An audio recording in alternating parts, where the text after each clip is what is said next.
Assalamualaikum warahmatullahi wabarakatuh dan selamat pagi. We are from Group 3 and we will be explaining about national income equilibrium and aggregate expenditure. Before that, I would like to introduce our group. My name is Zaliqa, this is Sahira, this is Aziera, and this is Aizzatul.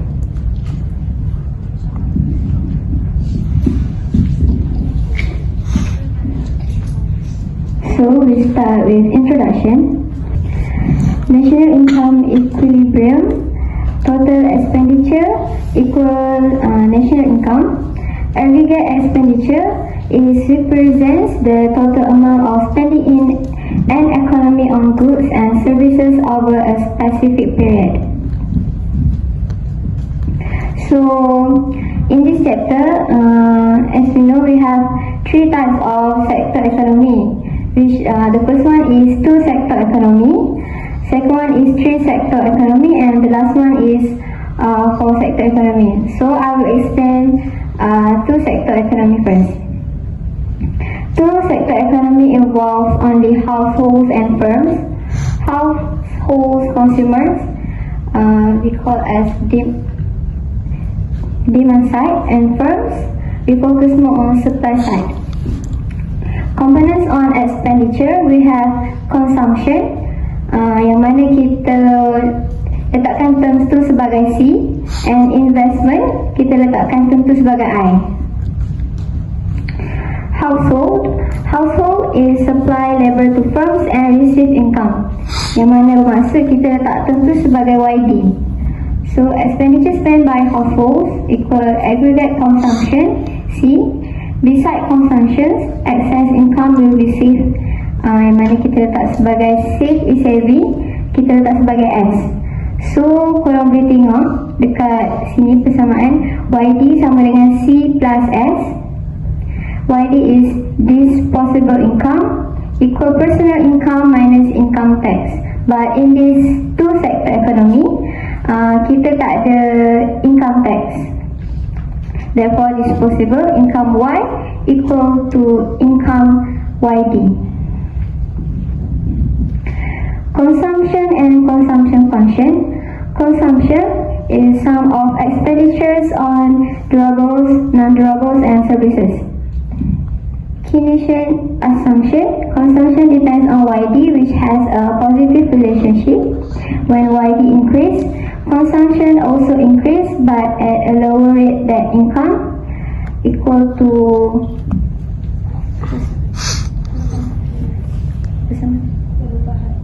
perubahan YD lebih besar daripada perubahan C.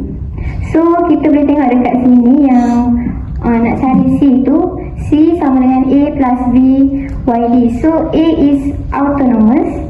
Untuk cari B pula, kita guna MPC, perubahan C bahagi perubahan YD sama dengan B. So YD kita dapat disposable income. So this is an example for untuk cari yang tadilah based on apa kita tahu formula tu kan. So kalau dapat soalan tu, kita just masukkan je apa yang ada berdasarkan formula. So saving and saving function. Saving is a portion of saved and unpaid earnings or disposable income minus consumption. S equal YD minus C shows the positive relationship between S and YD. Thus the saving curve is positive or upward sloping. So semua boleh tengoklah yang S sama dengan negatif A plus 1 minus B YD. Mostly ni semua macam formula lah gitu untuk kita apply dalam beberapa soalan. Ni salah satu contoh dia. So korang boleh tengok juga dalam buku, kalau ada yang ada buku, ataupun slide doktor saya rasa ada juga. So based on consumption function, C is only affected by YD. However, household consumption can be determined by wealth. Kita letakkan W untuk tentu.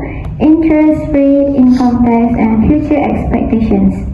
W is property owned by an individual, more spending, positively related. Interest rate, kita letak sebagai R, is reflected by borrowing cost. The higher the R, the higher the borrowing cost, vice versa.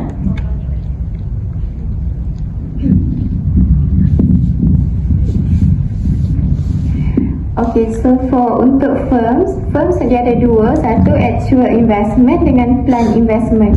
For actual investment made or planned involving additional capital, stocks and inventories by firms. Untuk plan investment made by firms that involve change in unplanned inventories or stocks. Focus only on planned investment and assume that this variable is autonomous, which symbolized by I tu investment lah. The value of the investment is static at different level of aggregate output, and the investment curve is therefore horizontal. Macam ni, dia punya curve tu akan jadi melintang. Lepas tu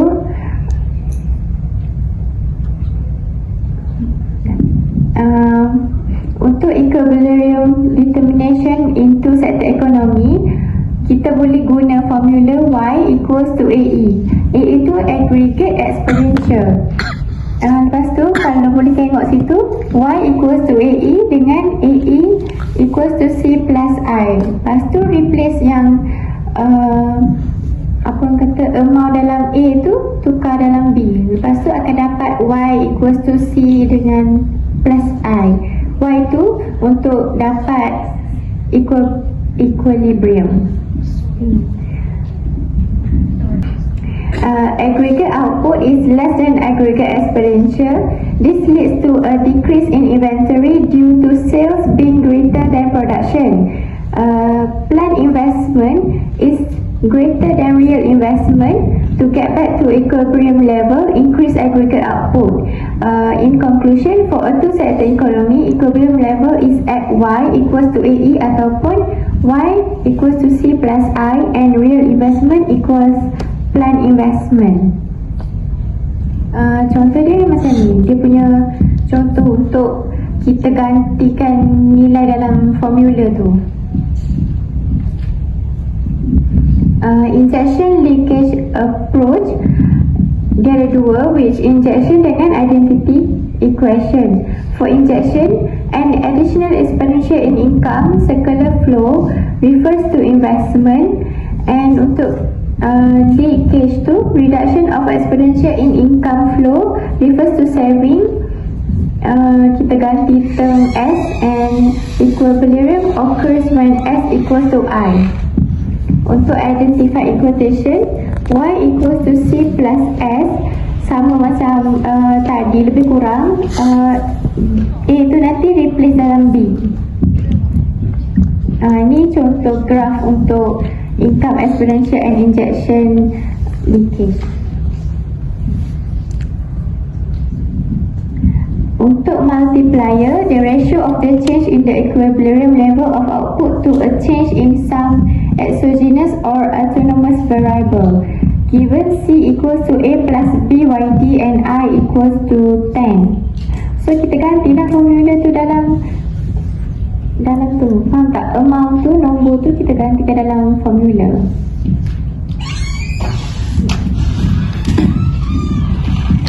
So for three-sector economy, three-sector economy consists of household, firm and government. The government starts in the goods and services. Markets involve government expenditure, G and taxes. So I will be explaining about the income circular flow. So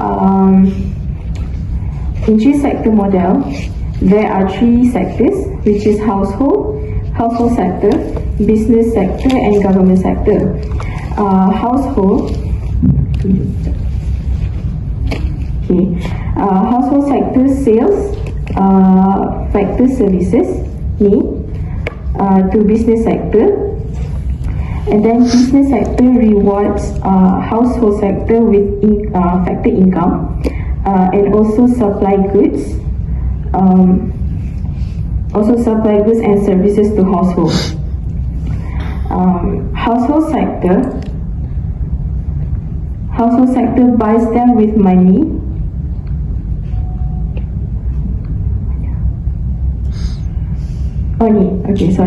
Household sector buys them with money, this one, and pays them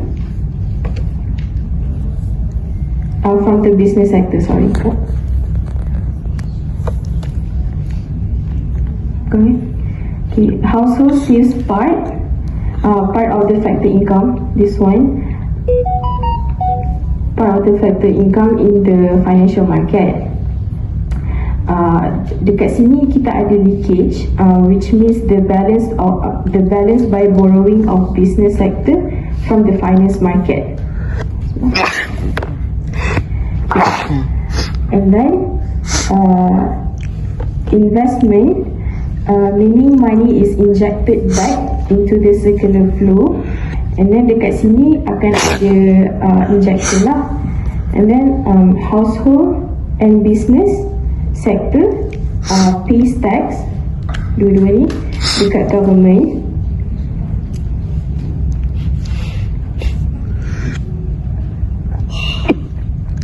And then government pays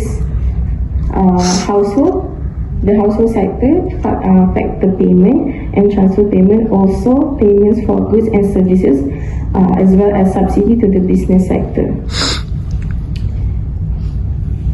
Okay, equilibrium in three sector economy means net tax, which is TN, is the tax charged by households and firms to the government minus transfer payments provided by the government to households. So taxes can be divided into three parts, which is lump sum taxes, T0, which is the amount of taxes charged regardless of the level of income, and it is known as fixed taxes. Progressive taxes is the rate of taxes charges and is positively related to income. For example, if the income rises, the rate of taxes also rises. And the last one is proportional taxes, which is PY. The rate is the rate of taxes charged out of income. The rate is fixed at all levels of income. Next is taxes collected then become revenue for the government to finance its spending. Term lain bagi itu adalah government budget, and government budget boleh dibahagikan kepada tiga, iaitu budget surplus, which is an excess, meaning is the taxes. P is more than government expenditure, this one. And the second one is budget deficit, taxes, meaning taxes is less than government expenditure. And the last one is budget balance, which means taxes is equals to government expenditure.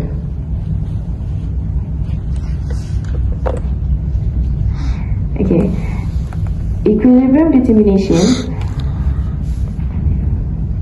So this one is the formula for the income expenditure approach. Y equals to AE. Y is income and AE is aggregate expenditure. And the other one is Y equals to C plus I plus G, which means C is a consumption, I is investment, and G is government. For injection leakage approach,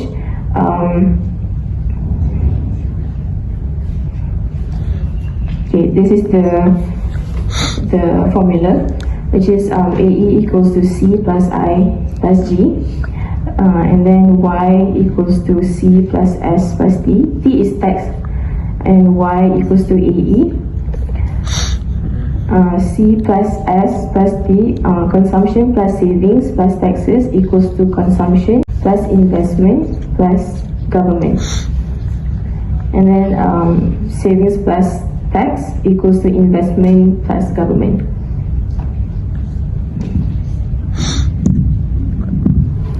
Okay, this is example to calculate income expenditure approach.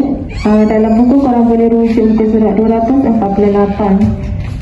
From the table, Y equals to AE at 6,400. Based on the following information, C equals to 600 plus 0.8 YT, I equals to 440, G equals to 320, and T equals to 100. So cara nak kira Y, yang kita guna formula Y equals to AE, which is AE equals to C plus I plus G. Hari ni ke? So Y equals to C plus I plus G. Lepas tu nombor yang diberi tu kita pindahkan dalam formula sama dengan Y equals to 300 plus 0.8, Y kena tolak dengan taxes iaitu 100 dalam kurungan plus 440 plus 320, and dia dapatlah keseimbangan Y pada RN 6,400 million. Next ialah graph diagram income expenditure and injection leakage. Dalam buku boleh rujuk muka surat 250. 251. Figure 12.6a represent income expenditure approach.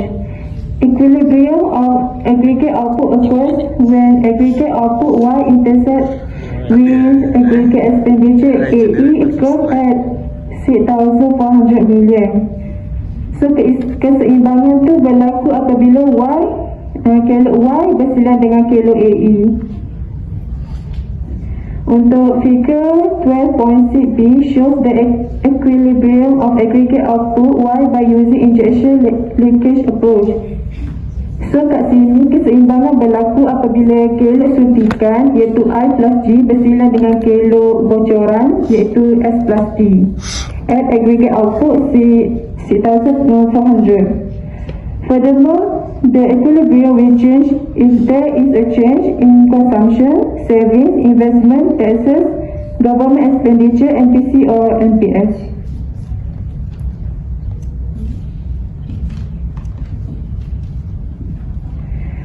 Another approach to calculate the new equilibrium of aggregate output Y due to change in autonomous variable is by using the multiplier formula.